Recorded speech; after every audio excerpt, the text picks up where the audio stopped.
शुरू हो गया, अभी हिलाल नहीं बना, जरा समझो, हिलाल अभी नहीं बना, शुरू हुआ है।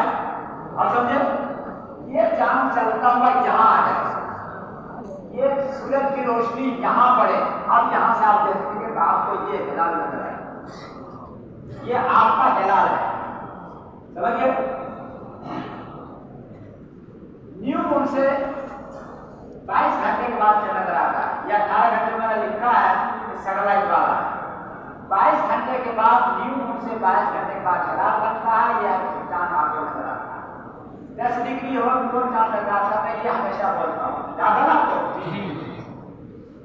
ये यहाँ से यहाँ ये 10 डिग्री और 45 मिनट पत्ते पर तब नजर आएगा। तो इसको क्या करना है? New moon. इसको क्या कहेंगे? हिलाल। कितने डिग्री के बाद हिलाल बनेगा? 10 पत्ते पर कितना मिनट रहना चाहिए?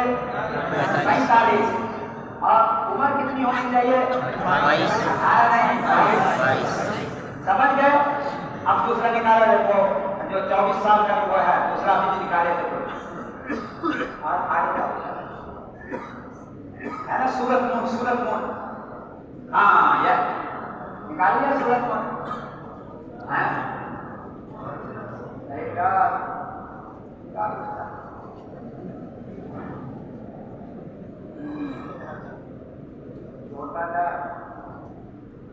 ये कहाँ के निकाल दिया, नीचे का ऊपर, ये 29 हो गया, 24 का निकालना है, नहीं नीचे का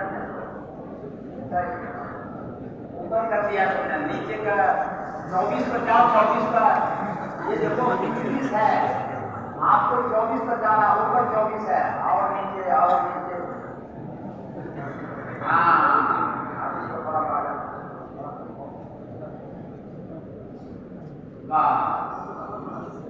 बहुत बड़ा आकलन चलेगा, चलेगा चलेगा चलेगा। ये देखिए 2024 में 11 जनवरी को 16:57 पर न्यू मून आ रहा है, मून बर्थ है, ये न्यू मून आ रहा है, न्यू मून का मतलब याद है ना? 11 जनवरी को 16:57 पर न्यू मून आ रहा है, वो थर्सडे का दिन है, जुमेरात का दिन है, उसको आगे देखो सारा साइन दे रहा है। 11 तारीख को सूरज डूबेगा 17:44 पर सूरज में, 12 5 की चीज नहीं, ये अजीमत है, कहाँ डूबेगा ये भी